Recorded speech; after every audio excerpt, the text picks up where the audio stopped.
সরাসরি হস্তক্ষেপের মাধ্যমে সেই দিন আমার প্রতিষ্ঠানটি সীমা রয়েছে পেপারস। তাই আমি শ্রদ্ধাবোধে জায়গা থেকে স্মরণ করি আজকে যে জায়গাতে আমি দাঁড়িয়ে আছি সেটা হলো কারিগরি। আমরা একটা পেশাজীবী সংগঠন, কারিগরি শিক্ষা আমরা আলাদা হচ্ছে, আমাদের বাইরে এখানটাতে শোনা যাবে না, সমস্যা নেই। আমাদের আজকের এই অবস্থা, আমাদের আজকে এই জায়গাতে বসা, এটা কারিগরি শিক্ষা অবদান। আমি একটি কারিগরি শিক্ষা প্রতিষ্ঠানের যখন অধ্যক্ষ বা আমরা যারা সহকারী শিক্ষক আছি, ইনস্ট্রাক্টর আছে, সকলের উদ্দেশ্যে বলছি আজকে আমাদের এই পরিবেশ, আমাদের পেশাজীবী সংগঠন, আমাদের প্রথম পরিচয় আমরা শিক্ষক, পরে প্রিন্সিপাল, সুপার, হেডমাস্টার, পরে আগে আমরা শিক্ষক। তাই আমরা বলবো, আমি বলবো এদেশে 5 তারিখের পরে একটি পরিবর্তন এসছে।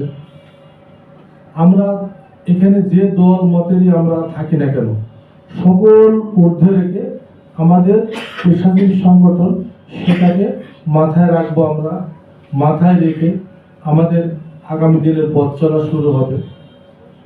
সেই পথ চলাতে আমার আপনার সকলের স্বার্থ নিহিত যে ভালো কাজগুলো রয়েছে সেই কাজগুলো আমরা এই পেশাজীবী আমাদের সংগঠনের মাধ্যমে, আন্দোলন সংগ্রামের মাধ্যমে, কথার মাধ্যমে, বাক্য বিনিময়ের মাধ্যমে ভ্রাতৃত্ববোধ তৈরি করে আমরা সেটা আমাদের যে চাপাগুলো রয়েছে সেগুলো সমস্যাগুলো সমাধানে যাব ইনশাআল্লাহ।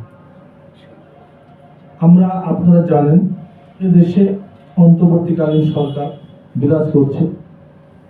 আসলে আমরা সবাই জানি যদি একজন ভারপ্রাপ্ত হিসেবে একটা জায়গায় দায়িত্ব থাকে তার কিন্তু যে কোনো সময় ওখান থেকে সরে যাওয়ার সম্ভাবনা থাকে, পার্মানেন্ট জায়গা সেটা না।